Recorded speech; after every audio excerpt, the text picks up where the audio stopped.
What's going on, y'all? 75Junction, it's your boy Sherm. I got a very special guest here today. I'm here at the Black Element Recording Studios with the G White. What's going on, brother? How you feeling? Man, I'm good, my guy, man. It's a pleasure and honor to be here, man. Absolutely, man. So for those who don't know you, man, and your resume, can you just tell us who you are and what you do? So like you said, my name is G White. Government name Gerald White. Mm-hmm. Yeah, man. I'm just an overall creator. Okay. I'm part owner of a group called Commonwealth Music Group, Mm-hmm. and my main thing with them is audio engineering and helping and assisting other creatives with management. Okay. So, yeah. I feel that. So you're a producer by trade. And how long you been producing for? I've been producing and engineering for going on, I want to say since officially since 2019. I said bugging, 2019. 2009. Okay. So yeah, it's going on about 10 plus years now. Okay. Yeah. Damn. Yeah, that was a big difference. Big ass difference, huh? No, I feel that though, bro. So that's what's up, man. So let's talk a little bit about your journey as a producer. Like, where did you start at, and how did you get to where you are now, to where you have your own recording studio? Man, dog. I started out just like everybody else, man. In the trenches at your mama house. Starting on the kitchen table, no headphones, just straight laptop, dirty ass laptop, speakers, and just trying to make something work on Fruity Loops or another program I was using, Reasons. Okay. Me and my man, shout out to my nigga Trey Simmons. He one of my business partners with the Commonwealth. But yeah, me and him, we started that joint out like in 2009, man, in 2008, a little bit, just fooling around with some of the software programs and just making some dope type beats that we thought was dope and tight, but they was shitty like a mug. But yeah, man, yeah, it all started from there, bro. Then the passion naturally just fueled itself. I know for me, I was dibbing and dabbing with like music programs and shit like that since middle school on and on. But what made me really start making like, all right, yo, this is what I'm really gonna do. This is gonna be like, I'm gonna take this hobby to something that I'm actually doing. I had some bullshit happen to me, when I was in high school. Anybody that's may not have a father figure or whatever like that, you naturally gonna turn your head and try to deal with certain other aspects in life, and right. that ain't really the way. I ran into a situation where niggas was about to take my life for like $60. Oh damn! And I was like, well, damn, okay. Right now, my life is being valued at $60. Yeah. But I know God got something way more big in store for me. I know I'm worth way more than that. So I had to come to a conscious decision with myself, like, all right, either I'm going to keep being hard-headed and being a statistic, or I'm going to take this shit and run with it. Okay. And all I had was music, so I said, fuck it, we're going to roll with the music. Okay. And that's what I've been doing since ever since then. So okay, yeah. So it took that life-altering moment where you're like, okay, I need to switch something up. That was to give you that reality call. Yeah, man. I ain't gonna lie, man. That was the biggest thing, man. For real. Okay. I was just like, man, what the fuck? Like, you know what I'm saying? That was my big what the fuck moment. I got you. Yeah, I need to make that shift, and that was like the start of everything, bro. Okay, I feel that now, and a lot of people have that issue, especially in the fatherless homes, man. So what would your advice be to anybody that's grown up without a father, and what advice would you give them as far as guidance and what to do and life decisions to make? Man, find something to do. Find something constructive to do with your time. And if you don't know what that is, go find it. You ain't gonna find it in the streets, though. Right. You know what I'm saying? Okay. You can, but you know where that's gonna lead you. You know what I'm saying? Yeah, two places. Exactly. You feel me? But outside of all that, man, it's just, man, go make you some money, man. Go get you some bread, man. You know what I'm saying? If I had the mindset I had now, back then, I would have been getting bread a long time ago and just getting to it, like, helping on and trying to build some generational wealth or something like that for the family, instead of just being hard-headed and just really wasting time. But that's all I was doing. I was just wasting time and just being more of a follower. And I'm not really believing in myself, so I started wasting a lot of time doing that shit. So, I mean, if I tell anybody, just go get up, do something, bro. Oh, yeah. Do something. Okay. No, that's facts, bro. That's facts. So let's talk a little bit about your production credits, man. So Yeah. Who have you produced for, and who have you worked with in your career as far as producing is concerned over the past decade, and what was that process like? So I'm gonna throw in engineering in the mix because a lot of my credits is dealing with like engineering. So okay, but we're gonna just put it all in the same bunch, production, engineering. We're gonna just call it like almost the same thing. Okay, you in the room, you doing something with them. So I mean, man, the biggest one to date right now is Beyonce. I got something off the Lion King project. Yeah, that's hard. Big as a motherfucker. So yeah, we did a record over there called Keys to the Kingdom. I think it was number 9 on the record. So yeah, I dealt with them.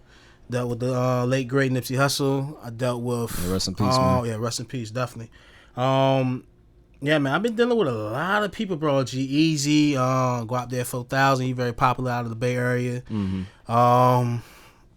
Arsenal the Rebel, battle rapper from Newark, New Jersey. Okay. Been dealing with a lot with him. Snoop Dogg, Sammy, the singer.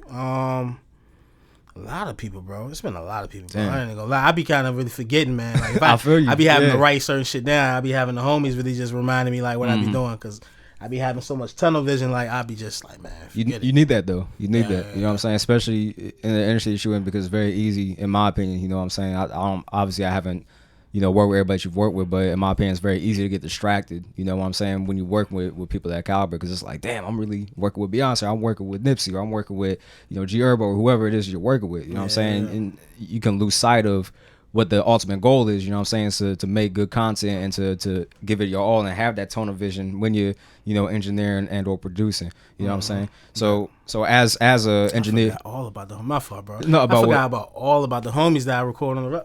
Bro, my nigga Damo Genesis. He used to be on the Odd Future. That's my man. Yeah, I heard of him. I can't forget him. I got a younger guy named Real Craig, and he got a little situation at Epic right now. It's a lot of people, bro. Like it's a lot. It's just so many people, bro. I just had the craziest brain fart, bro. Like some people gonna probably look at me like, nigga, I ain't say my name, bro. I'm like, man, I'm bugging. My fault, man. So yeah, forgive me, forgive the people. You know what I'm saying? Everybody out there, but yeah, we gonna get to it. It's all good. Okay, no, for sure, man. So and what do you attest that to? You know what I'm saying? Like you've gotten a lot of success. You know what I'm saying? I mean, as far as like who you've worked with, how did you get in that position to make those moves? Honestly, man, number one thing is just really being yourself. Number one thing is being yourself, because a lot of people be clout chasing and they get out of the side of themselves. Yeah. Just to try to impress people. When you really ain't gotta do all that. Like people be like that in front of these different celebrities or different people like every damn day. So as soon as the minute that they start seeing you showboating or you starting to do this and that for clout, it's like niggas not fucking with it. Right. Excuse my term and language and that. No, you good, bro. This is uncensored. Say what you want. Uncensored, so we good. All right, back. It's the LA talking me. I feel that. Yeah, like, yeah, man. You just gotta be yourself. That's the first thing. But then two, you gotta be a hard worker. This shit don't come without like hard work. Right, you gotta put the time in. You got to put some shit of time in, man. I feel like I've been putting in some shit of time, and it's like it's starting to finally reward itself. Yeah, I mean, you told me what your schedule was like for the rest of the night, so I know. Yeah, man. So that's crazy. Grind to get to it, man. Grind like you ain't got it. You know what I'm saying? Yeah, even if you do have it, you still gotta do that. Exactly. Okay. Time. Oh yeah, man. So, I mean, how many sleepless or 2-hour sleep nights have you had in doing this, man? Because I mean, I remember you telling me sometimes you were sleeping on the couch in the studio. You know what I'm saying? So yeah, for sure, man. I mean, most definitely, like you gotta sacrifice the sleep, man. Like sadly, like you know what I'm saying, to really get to it, the hustle and bustle with it. Like you gotta just sacrifice some sleep for it. I think it's the same way with like anything. Like let's take sports for example. Like sometimes you might gotta, all right, I gotta shave off 2-3 hours at night of sleep, and I gotta go watch some of these books. I gotta go watch some of these plays. I need to study my playbook. I need to study some of these games and everything that of other people, so that way I know we about to face them this week. I know the people I'm checking. I need to check this. I need to check this because this and that. You know what I'm saying? It's gonna be the same thing being ran on you when you get to game time. So. You gotta really you gotta study, man. You really gotta be a student of whatever craft that you're doing to really become a master at it. Like, absolutely. You know, most people be saying like 10,000 hours, man. Like, it's gonna make you a master. I feel like it's gonna make you a very proficient master at what you're gonna do. But the mastery parts comes in the reps of the 10,000 hours, if that makes sense. Right. So, yeah, man. I mean, at this point, man, I feel like I'm like on. I'm like on my 6-7 set, 10,000 hours, just getting straight to it. And every 10,000 hours, like I'm adding on more and more different things to just keep expanding my mind and just keep expanding the craft. Yeah, so that way it just leads into other things outside of music. So. I feel it. Yeah. Now, have you ever found yourself, or do you find yourself some periods where you find yourself running on fumes, like damn, I'm on E, like I'm burnt out, like nigga, yes, yes, dog, man. Look, man, I be burning myself out, man. So that's why that shit ain't really the most healthiest. Really losing sleep, but I think the bigger lesson out of the whole no sleep thing, or you losing sleep or being okay to lose sleep, is to utilize your time wisely. Right. So whatever time you is going to dedicate towards this particular craft or anything, make sure you use it wisely. You know what I'm saying? Really analyze like yourself and what you do throughout the day, and really tell yourself like, you know, yo, I fucked up because I took a hour nap and I took shorty out to do this and that real quick. When I know me and her could have stayed at the crib. I could have thrown on Netflix, while I could have been on my MacBook right. studying or doing something. You know what I'm saying? So yeah, man, like. It's just utilizing the time wisely. What we got, because we all got the same 24 hours like everybody else. Right. You know, we might just all start in different places in life, but you know, at the end of the day, the time factor, man, it's still the same. Just like everybody, they add up the same, multiply, subtract the same, all that. So yeah, that's facts, bro. Yeah. Now, in doing this and being so busy and becoming truly a master of your craft, do you find it difficult to maintain and establish relationships while you're doing that? Man, dog, yes, bro. Yes. Okay. That's one of the major things I really had to, like, for myself and my journey, like, I really had to sacrifice. But yeah, sacrificed a lot of relationships, bro. Yeah, like, I mean, even all the way down to like my family. Like, I'm not the best brother to my brothers. I ain't the best son to my mother, and different things of that nature. But you know, man, I mean, you realize what it is, and you make improvements along the way as you keep going, because you know that, like, at the end of the day, like, you need relationships, you need friends, you need family. Right. You know what I'm saying? So, like, you could do it on the loan, because this shit is lonely.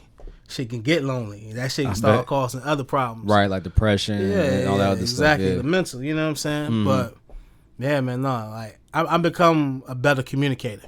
That comes down to communication. Right. So, I've been becoming a better communicator over the years, so for sure. But when I first started out, man, dog, I'd be like on some Kanye shit. I'll lock myself in the room for 2-3 damn days just making beats straight.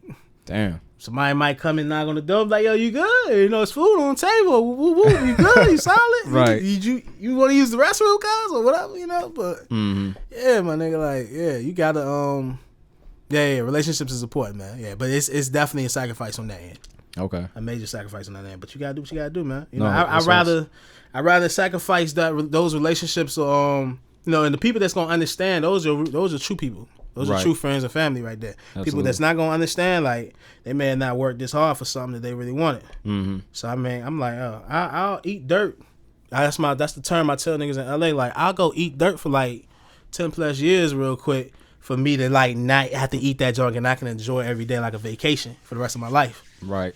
I don't mind doing that. That's true. I mean, 10 years, we gonna knock that out easy. You know? Yeah, time flies, especially if you're always busy. You know what I'm saying? Because I mean, that's why I tell people all the time. You know, it's falling in love with the process. You know what I'm saying? Like, you know what the end goal is, and it's cool to have the end goal in mind, but you have to fall in love with that process on the way, because it is a process and it is a grind. Sometimes a slow grind, and that can be the most deterrent thing. Is like, damn, you know, I'm not getting no traction. Why is nobody fuck with my stuff? You know, right. There's so many things, and like you said, that plays into the mental psyche aspect of everything. You know, because it's like, damn, you know, am I truly not good enough? You know, and that leads me to my next point. You know, I'm gonna segue with this.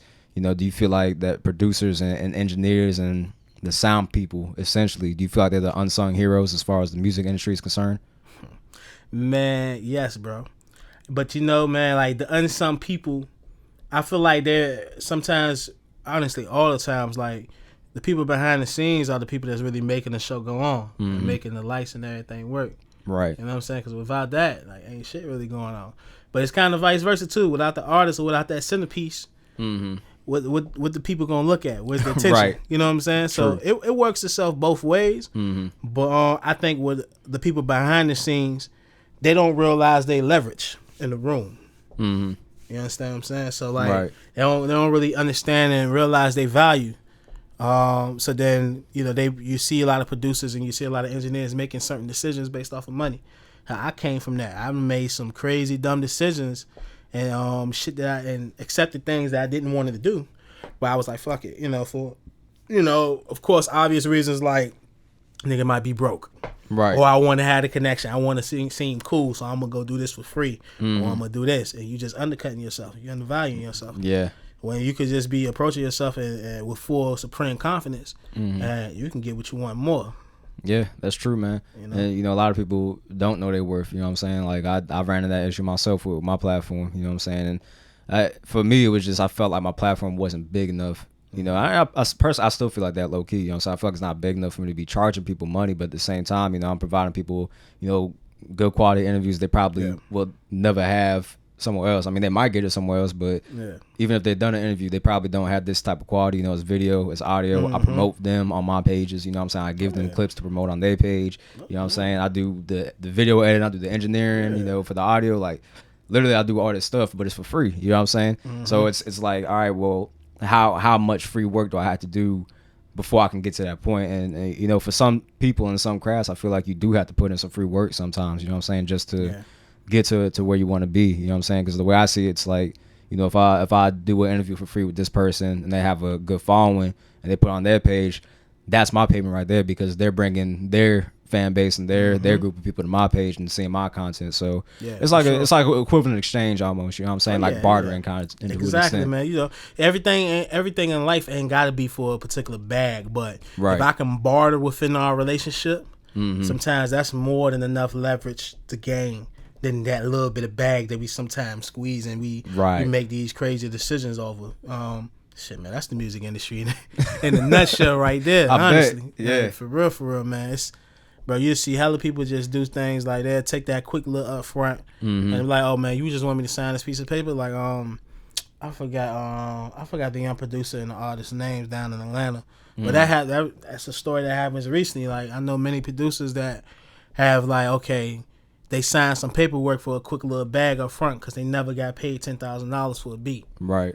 So next thing you know, they like, oh shit, damn, the nigga.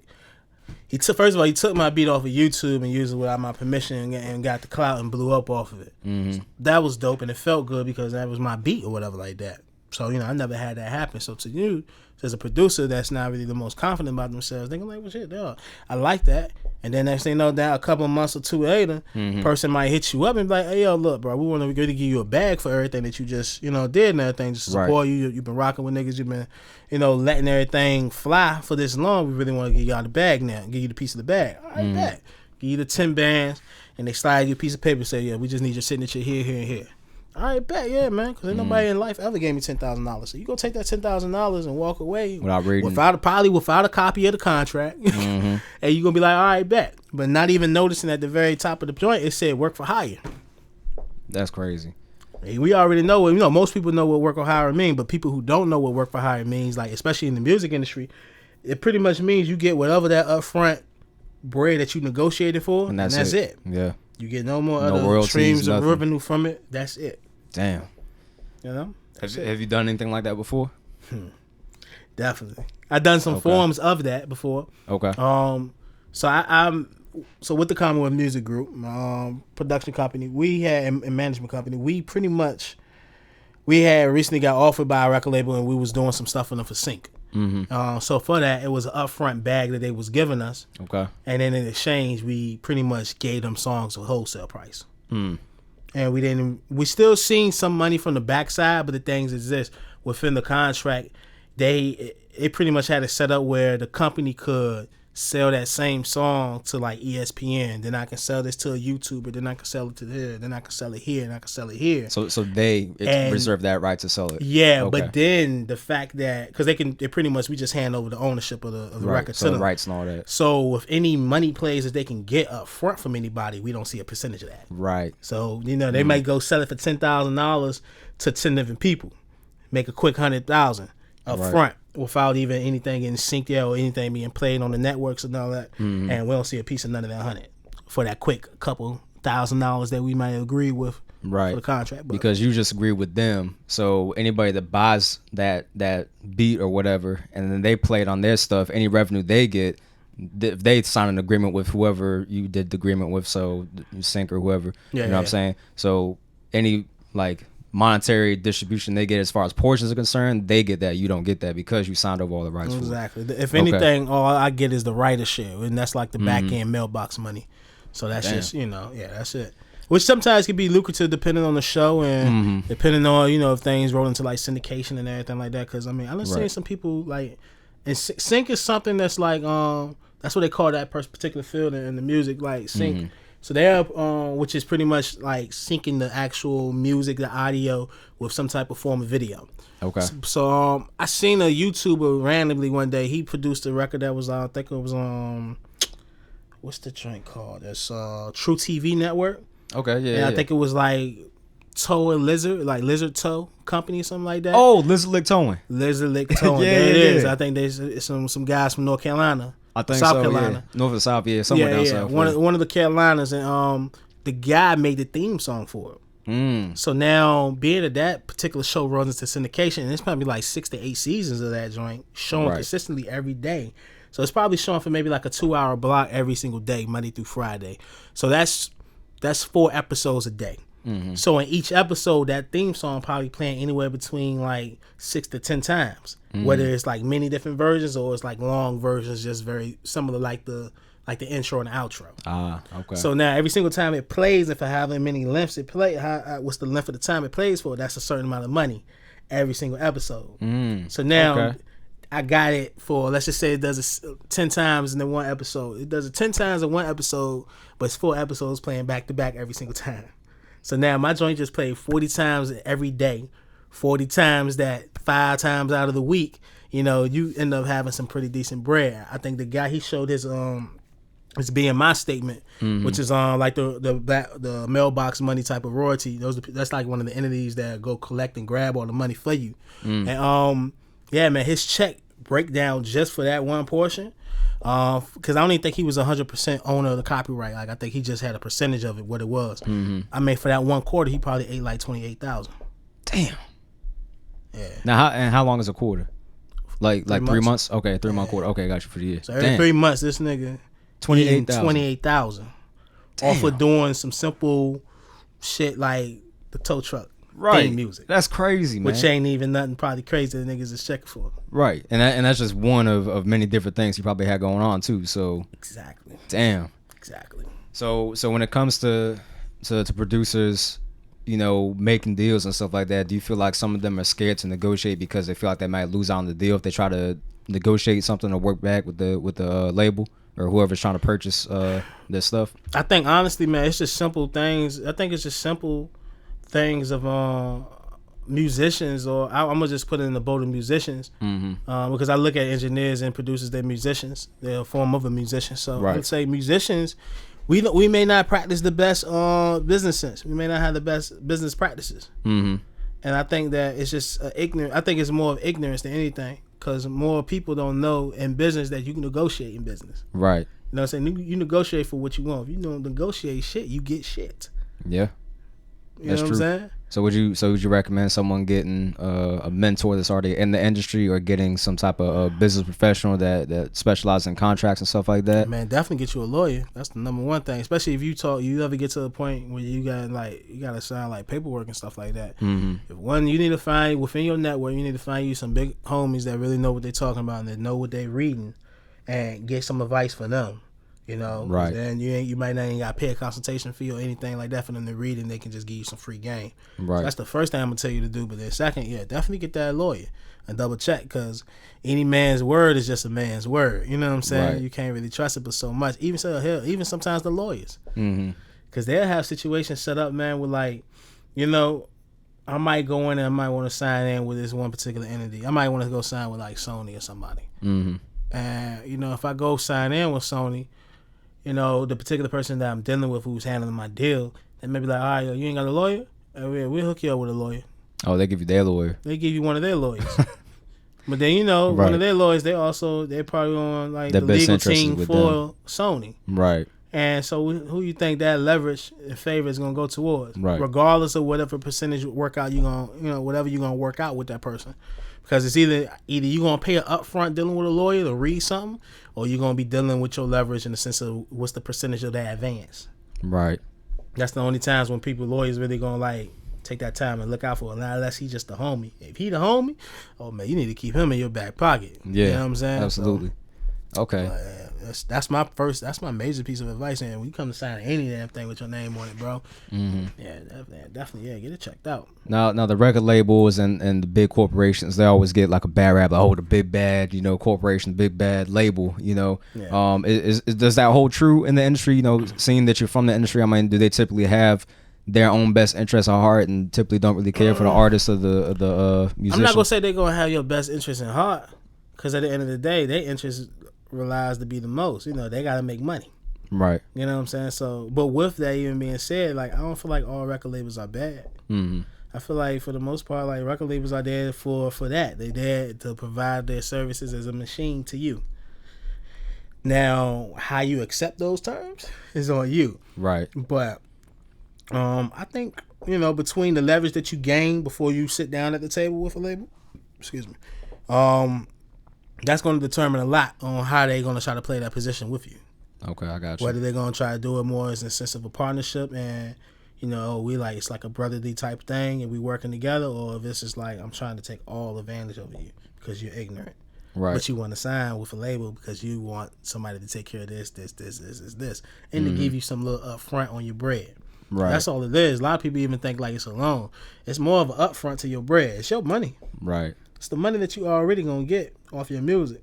It's just gonna give it to you in advance. So that same $5 million advance or $6 million advance that they giving to somebody like you or Lil Pump, you know what I'm saying? Think about the money that they about to really make off of Lil Pump. Right, because they're giving him that much. You can only imagine how much they the record and the ownership in the record got that much power. It got some clout in it. And then when they start getting big sinks that's like worth $250,000 up front advances and shit like that. And it's playing on major national networks and everything. And so you still getting rolling and getting the back end of that. Then movies and all that shit like that, man. Right. You can. It adds up. Yeah. Damn. It adds up quick. Okay. It adds up hella quick, man. I look at Lil Uzi joint. What was the main single that he had? I don't wanna make you cry. Like Pushing the Edge, all my friends that did. That record. I forgot. Damn, I can't remember what it's called right now. Yeah, I know what you're talking about. Yeah. We most people know that record, but it came out as news, man, that he was really having a hard time with his label, Generation Now. That's DJ Drama and Don Cannon over there. That was at Atlantic. I don't know if he's still over there or not, but yeah, bro, like they ate maybe like between them and the record label, outside of Uzi. They probably ate maybe like, I think they ate maybe like over $4 million off that one record. Uzi only ate maybe like 1.2, 1.3. Yeah, that's how it go, man. It's a numbers game, man. Yeah. Especially and when it comes to percentages. It's all about the numbers and the percentage, man. You know what I'm saying? Them shits don't really change, man. But I say all that to say, man, it just all depends on what a particular person really wants when dealing with a label. Right. Because I feel like there's definitely a lot of labels out here and a lot of companies and people within these companies that's looking to be within your best interest. And then it's the complete opposite also too. It's a bunch of people in that same building, if not other different companies, that's looking to take advantage. They looking to walk in, and if you green as a motherfucker, but you got talent and you got attention, everything that we need to work and to put this and that behind you, it's gonna blow up to be what it is even more. Right. There it is. They're gonna run that play. They're gonna definitely try to run that play on you every time. Yeah, no, that's facts, bro. It's their job to. Yeah, exactly. It's their job. I mean, then they're business. You know what I'm saying? They in business for money. You know what I'm saying? So I mean, you understand it from a business perspective, but from a humanitarian perspective, it's like, damn, like you really gonna do homie like that? Like, yeah. But exactly. I mean, and that goes into knowing your word too. You know what I'm saying? Because I mean, nothing's stopping them from negotiating back and forth with them. You know what I'm saying? If they want to walk, they could walk. They could go with a different, company. Exactly. And all labels aren't bad because then they do offer certain services. They offer connections. They offer streaming, like as far as distribution. They have some perks. You know what I'm saying? So you could sign maybe some short term stuff with them. Get some clout going, get some traction going for yourself, and then branch off and do your own thing. You know what I'm saying? Yeah. So I mean, there's options, and like you said, depends on what the artist wants. You know what I'm saying? So yeah, if they want that exposure up front, then they will go sign with the label, and it's up to them if they want to negotiate or not. So. It definitely is up to them. Yeah, absolutely, man. So let's talk about your setup, man. So you got the soundproofing in here, you got the booth, you know what I'm saying? You got the equipment. So how did you come about obtaining this, man? All right, so I graduated from Norfolk State University, right? Okay, shouts out NSU, HBCUs, man. You know what I'm saying? Got the love, and my heart is over there bleeding green and gold, man, each and every time. So I graduated from there with a music media degree in December 2014. Okay. Shortly right after that, I came back to this area. I came back on this side of the water, Newport News, Hampton area. I met a guy named Gus Singleton. He was the guy who originally owned the studio that we sitting in right now. Shout out to Gus also too, man. That's the homie. We still homies always, brother. That's like my older guy right there. That's my man. Okay. He pretty much came to me with a situation. Well, I came to him just looking to become like employed. Cause I was like, well, shit, man. I dealt with business with him before on a freelancing vibe. I'm like, all right, let me actually just get down with you and like let me be the engineer for your studio. And filled out the application, everything checked out, background and all that, and yeah, I was in here every day from that point once he accepted it. And we did a lot of good business together. And then I think eventually we came to a point where, I came to the point where I was like, all right, I really want to like become successful. I really want to make this bigger than life, make it bigger as we can. So let's actually go in together and get our names on the LLC and like really get it going, like be business partners, be on that vibe. Whether I just bring the skills and the actual day-to-day functionality to the company, you just kind of be like the investor / money guy in the situation. So we went about it that way, did our renovations, did everything we needed to do. I think business wasn't going as well the first couple of months once we changed up because we jacked up prices, got a bunch of new different things, just a whole new attitude towards the studio shit. So it's damn near like we starting all the way over again. So I think that and the mixture of like other different things in life, he had a situation on his hands where he pretty much needed to grab all his stuff and he needed to go back to his hometown, Detroit. So, I made a boss move and I said, man, look, bro, I kind of need this equipment, man, because it's part of the leverage that I got when I conduct business in the area just off of what I do. Like, they trust me for what I do, but then at the same time, this equipment in here is kind of helping me produce a certain type of sound, so I kind of need it, and I need to learn how to use it even better. Right. So you taking me using it and then it's being taken away, that's not going to help my situation at all. So I said, bro, look, how much you going to let me buy this shit off you for? And from there, we probably went in negotiations for maybe like a week or two. Okay. Just writing different things down, like doing the whole price list thing and just really trying to see how much he paid for everything and how much he's willing for everything to be let go of the things that I wanted to get. And, we came up to that grand number, and yeah, shout out to him because he allowed me to like pretty much just pay it off like on some like rent to own type shit. That's dope. On a monthly basis. So I just did that, and I just never missed a payment. And I think I paid the whole studio off in like 2 years. Okay. So man.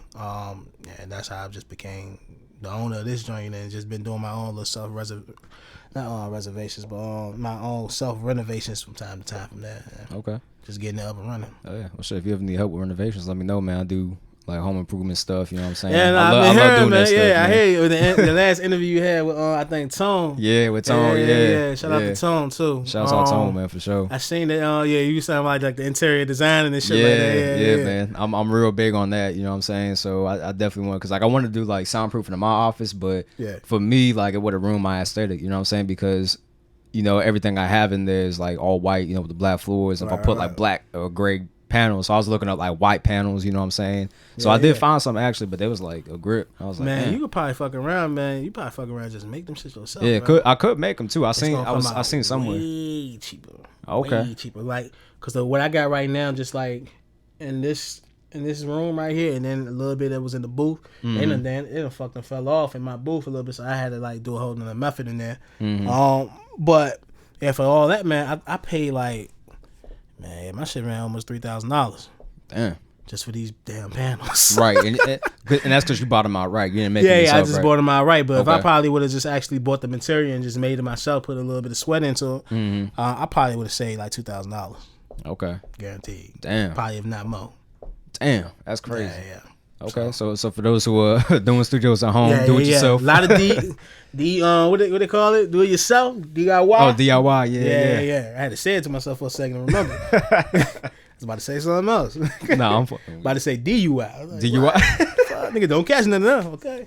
Right, you don't want none of that. No, Okay, I feel that, man. I feel that. So, when it comes to producing and making music and audio quality, how big is the soundproofing, and how important is it to make sure that you don't have any I guess what's the word I'm looking for, echo or anything like that with your voice bounce off the walls and stuff. Like a lot of people don't take that into account. Yeah, man. Yeah, niggas. Yeah, people is not, man. It's hella important, man. It's everything, honestly. Mm-hmm. Like that's the whole thing about getting you a good sound. Like, cause you can always engineer a shitty recording, but it's just gonna sound like shiny shit. You know what I'm saying? Right. Like, who wants to deal with shiny shit? Somebody wants some like nice, good gourmet food. Like the ingredients got to be good. So it's just right. You know, the more the ingredients is that much good, the more the dish is gonna come out that much better. The final product when it's being served to you. So it's the same way when it comes to like audio recording, man. Most people wanna have like the best top of the top line equipment, but you know they ain't got the budget. So we gotta settle with a lot less.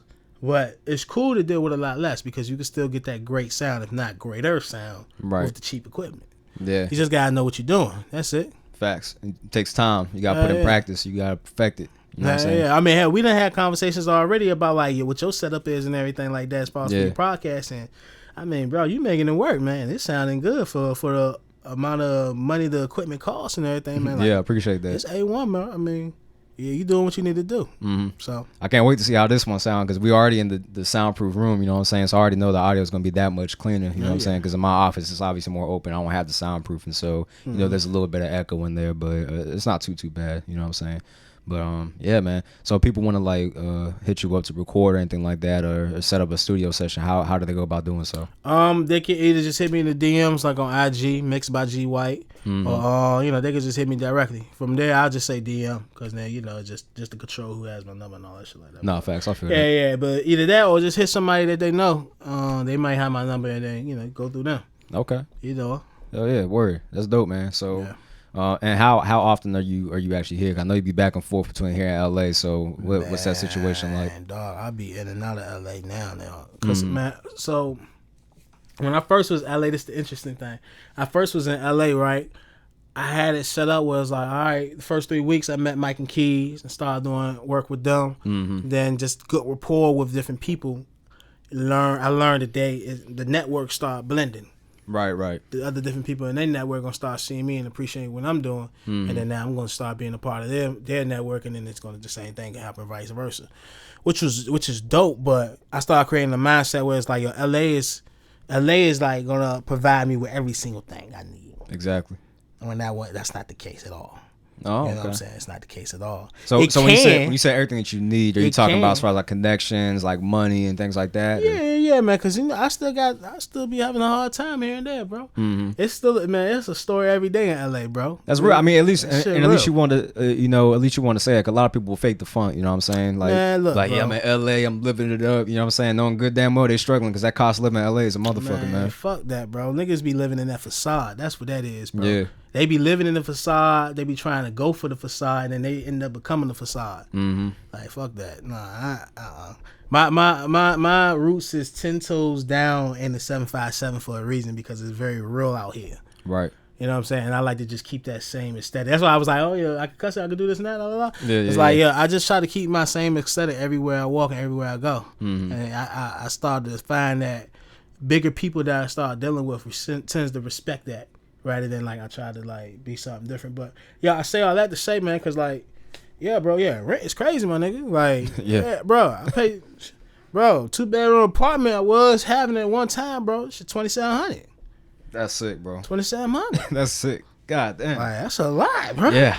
Cause compared to like I know some people out here now, like 2-bedroom apartment out here in Newport, $600. Cheap, if not cheaper. Yeah. I just be like, what? Luxury apartment, you know what I'm saying? Yeah, luxury apartment, you know? 12, 1,300, 2 bedroom, you know. Right. Over 1,000 square feet, you solid. Bro, Right. that shit ain't even have 1,000 square feet. I was still paying $2,700. Bro, that shit give me a heartburn thinking about that, bro. You know God damn. like, that shit real. Like, My bank account crying hearing about it. Shit. Man, look, for real. Okay. What you think mine's doing? I just thought mine was doing. But yeah, though, I'm trying to tell you, man, like, it's real, bro. Like, but just to get back more on topic, like, yeah, man, I with the people that I was networking with, bro, like, they didn't know me from a can of paint. So it's like, a lot of them still don't know me from a can of paint. They just know me for what, they see me as and what they learning from me. But, like, I got a whole network back home. A whole little baby network. A lot of people. I feel like I know a lot of people that do music. And there's a lot of people that entrust their craft with me. Right. Which I feel honored. So I need to still not take advantage of that, but I need to realize the position that I play. And I need to keep playing those positions. Absolutely. And more. You know what I'm saying? So I got to a point where it's like, I only need to be recording LA people. Then I came to the realization to myself. I said, bro, if I could take a quick trip back out here to VA, and I'd be smart, hit up particular people that I know that I need to be hitting up, that I still want to work with and I still link up with and I love their music. Right. And work with them. Continue working with them, and then it's going to do nothing but just add more. Right. It's going to add your credentials, and then because you already got the LA credentials with people you work with, so they already trust you based off of that. So. Yeah, exactly. And then, man, I mean, just in LA, man, like, LA is a place, bro, especially when you're dealing with music, man, it's a lot of people from everywhere that's just coming into LA just to work specifically on music. So, like, I started meeting a lot of different people, and a lot of my current clientele from, like, New York, Ohio, Chicago, Louisiana, Texas, Atlanta. Like, I'm starting to meet a lot of those people out in LA, and they still stay in these, particular places that they're from. So, I'm starting to get hit up like, yo, what's your out-of-state rate? You know what I'm saying? How much is it going to cost for me to come all the way out here? Well, look, let's do it like this. We going to come out there. Let's not even pay for nothing. I'm going to come out there and do it for free. But just give me more leverage in your city. So put me more around other different people amongst your network that's looking for work. And then that can just be you know what I'm saying? That'd be the parallel. Every single time I come through, bro, I got a place to stay my head at. I got a place to do this and that at. And then I can just maneuver for a couple of days out here, jug up. And network and keep building and adding to the scene that's out there. Hell yeah. And just bounce around. Almost like a nomadic type of lifestyle shit. Okay. If that makes sense. But yeah, man. It's work everywhere, bro. And so, man, when your talents is big, man, you shouldn't cap yourself only in one area. Right. Go global with it. Absolutely. There's no excuses. Hell yeah, bro. Okay, that's dope, man. So let's talk a little bit about, your background as far as like with the music, because you said you graduated from Norfolk State, and what'd you graduate in? Music media. Music media. That was the name of the program. Yeah. Got you. So graduating with music media, and seeing where you are now as far as like your studio and how it's set up. How do you feel the actual college aspect played into? Like, do you feel like it was necessary? Do you feel like if you're doing music, it's just trial and error, and you got to learn and take on have someone take you under their wing and learn like that? Like, what's your advice for that? So I love Norfolk State. Bottom of my heart, I bleed and pump green and gold. You know what I'm saying? I love them to death. But if I was to talk to anybody that's not in college yet and they looking to probably go to school for music, I tell them to probably reconsider it. At this point in time, like in the age that we living in now, I would probably tell them to reconsider it. Only for outside of certain circumstances. So like, I feel like if you're gonna go to school, man, you gotta go to the schools that's really gonna put you around certain things, like Full Sail, SAE Academy, institution, and LA Film School and Recording School.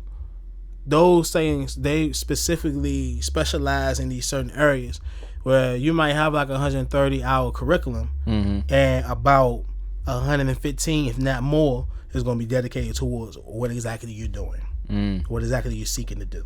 Okay. When I went to a university school because my people's was I come from a poverty background in a sense, so my mom was like, she ain't got no money for this. Right. People ain't got no money for this. I'm paying for this shit on my own, or it's financial aid, the FAFSA vibe, right. Which is a facade and stuff. That's a whole nother story. Right. But yeah, bro, like I took that route, so I said, man, fuck it, I'm gonna go to a 4-year university, and I'm gonna find me a program that pretty much has it. And I found Norfolk State, but I didn't realize maybe until I was so deep into it, I was like, man, I should have definitely transferred. I should have never even did it, and this is no shade towards Norfolk State, but man, if I'm taking a curriculum with almost 130 credit hours, but I only got about 15 to 18 hours going directly to what I want to do, that says a lot. Right. Says a lot. It's probably telling me. It's probably telling anybody that nigga, this shit really ain't. You don't need this. Right, exactly. And then that mixed in the vibe of like, yo, the state of the music industry right now today, or it hasn't always been. The top people that's at the top of their game, a lot of them ain't got degrees. Exactly. I'm talking about all the way down to the owners of the companies. I'm talking about like when they started them companies and everything like that, the niggas ain't had no, they ain't had no degrees. They then later down on the road, they may have got a degree just cause or this and that for certain accolades, or they may have been awarded like a honorary certificate or master's degree or some shit like that, or whatever type of degree from whatever university, because it was a play. In the long scheme of things, it was a play. Right. Like, man, yeah, fuck all that, bro. Yeah. The networking is the main thing, man. So I would tell anybody, man, like, yes, go to school if it's the offer, and then especially if you got a way to pay for it, and like you kind of don't know if music is like the thing that you want to do. I think school is a good medium in between where it's like you can go there and really try to figure out what you really want in life. Right. And then in the process, you networking, and then you can be using that time to really practice on the craft itself. Because outside of networking, man, like everything else you can find on your own. Right. So you can find experience on your own. You just got to get yourself out there and network. You can find the knowledge, YouTube for free. Yeah. You got all these other places that got services. Excuse me. You can pay a monthly price, and you're gonna learn fucking everything. Yeah. Invest into yourself, man. It's just like that with any damn thing. Like, and it's getting like that now with like real estate and stuff like that. Yeah. Yeah, man. I can go to Jay Morrison or somebody like that. I could pay for the quick little package, the $1,000 package, and I might get up off of that. That might be the only thing I gotta buy. Right. Just start really jumping into real estate and start making me some, start making a change. No, that's It's the same thing with music too, man. It's the same thing with everything, man. So, yeah, I fuck with school, bro. But yeah, that's just my view on it right now. No, I'm the same. I'm the same way, man. Like you said, we can go on about this for forever. You know what I'm saying? Because like in my background with IT, you know what I'm saying, it's an industry where experience and certification is way more than a degree. You know what I'm saying? So if you got the experience, you got the certifications, which says I know how to do a job, opposed to degree, which says I know how to study and apply to a piece of paper on a bunch of different subjects that don't necessarily tie into what I'm supposed to be doing with this job. Yeah. You know what I'm saying? Like, yeah. But that's I'm gonna say that for another day. But right. so you spoke about networking and connections and things like that. So who in the industry do you attest most of your success to, or who do you see as more of an influence as far as your development and your growth in the industry? Number one, man, I gotta say Mike and Keys. Okay. Because honestly, they've been showing me the game ever since I met them. They my OGs in the whole music industry. They got their own soundboard, right? Or their own product or something like that. No. Currently, what you mean, like a sound module or something like that? Yeah. They had some device they had. I don't know if they made it or they added some type of contributions to it. Not that maybe I've seen something different. Not that I know of. I don't know. Okay. I can't really clear that. No, I got you. But nah, they got, they used to be called the Futuristics back in the day. So if anybody go and pull up some of the old Nipsey, old Dom Kennedy, a lot of the older West Coast people, legends, like I wouldn't even say older, but just more of like that in between. Right. Right between like what's the new age now and what's old. Like, then you seen like the produced by the Futuristics, that's them. Like they was running it. They was running for a lot of different people, bro. Okay. All the way down to like 50 Cent, like second album, like and shit like that. So damn. Yeah. Oh, wow. So it's like so yeah, man, they're the OGs in the game for me, man. And I attest a lot of my credit to them. But I also got another homie, and this right here is gonna blow people. I got a homie that I went to Norfolk State with. I'm gonna put her on game. Shout out to Amani. She's younger than me, but she been putting me on game like a motherfucker to the music industry.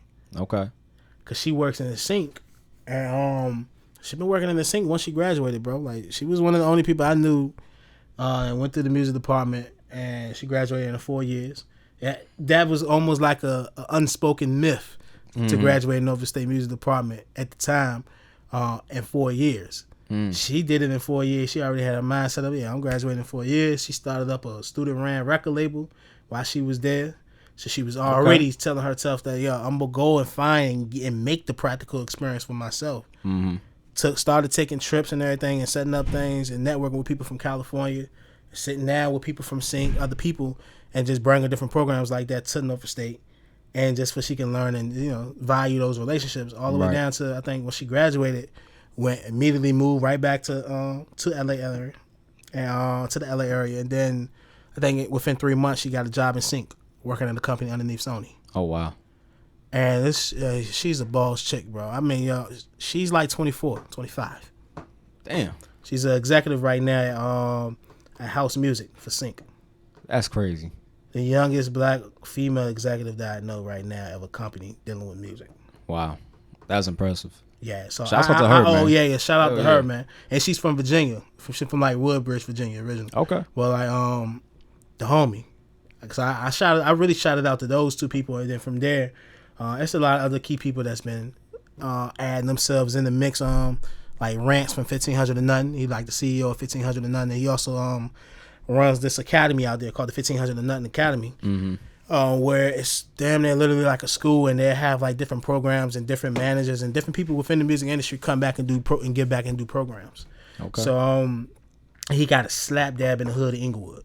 I fuck with that. So I show a lot of respect to him, and yeah, bro. Those like my main top people as far as within the industry. Okay. That I really like. I'm really like tapped in with this. Miss showing me a lot of the ropes of the game. Yeah. Okay. Oh yeah, that's dope, man. Oh yeah, shouts out to them, man. So I don't want to take up too much of your time, man. I know you got a busy schedule tonight. You know what I'm saying? So we're gonna wrap it up shortly. What do you want to add on a concluding note for the interview, if anything? At the end of the day, man, follow your dreams. Follow your dreams. Don't never tell nobody, like, don't never let anybody tell you that you can't do something. Mm-hmm. At the end of the day, I look at it like this: like, if you have the imagination to think it, then that means it can be done. Because you already got the vision and the sight for it. Right. That's all you need. As long as you got that vision and sight for it, after that, the execution comes to you. Because I used to say to myself, bro, like, I used to think about like a lot of different problems when it comes to like people's music and shit like that. Mm-hmm. I be like, damn, bro, well, you need this, you might need that, man. You might need to try this, and you might need to try this. And then it got to the point where it was like, all right, yo, I can tell many people this and that, but am I going, like, this might be God really telling me either I need to keep telling more people that and let me see what kind of results are going to happen, which I wasn't really seeing no crazy results. Mm-hmm. Or it means that you might need to step in that position and be the example for people. Okay. And that's just what it is. Like, lead by example. Be that example that you think is needed. If you see the vision of it, then be that vision. You know what I'm saying? Go and do it. Because the only person that's going to stop you is yourself. Facts. Okay. Yeah, so I mean, I'll leave it on a clean note like that. No, facts. That's sound advice, man. You know, I definitely think a lot of people can get something from that too. You know, because a lot of people they don't follow their dreams. They get lost in the rat race. You know what I'm saying? They get lost in circumstance, whatever the case may be. You know what I'm saying? They don't act on their dreams, and then 10 years down the road, it's too late. 15 years down the road, it's too late. You know what I'm saying? You got all these other obligations. You got family. You got kids. You don't got enough money to do what you wanted to do. Yeah. So definitely follow your dreams and do what you want to do early. Nah, man, you got to, bro. Look, I'll tell you something a little bit about that though, real quick before we get up out of here. Like, shout out to my nigga Rick Rogers. Yeah, Rick Rogers definitely. If I ain't really got no fuel and motivation and drive off of anybody in life, I got some fuel and motivation and drive off of that guy. Mm-hmm. Because that guy is a family man, take cares of his family, and is still doing music every day strongly, as I first met him. Yeah, I see. He putting stuff out like literally every day. Every day, bro. Like putting out new content, working with different people within the industry, and not creating no excuses. Mm-hmm. He's getting to it. He's making it work. Absolutely. And, man, shout out to him. Shout out to everybody, the whole Heart of Virginia family, Culture Virginia. Shout out to all of them. Yeah. Hell yeah, man. All right, bro. So where can people find you as far as social media is concerned? So everything on my social media is Mixed by G White, MIXED by G White. Okay. So you can add that all the way down to my email, mixedbygwhite@gmail.com.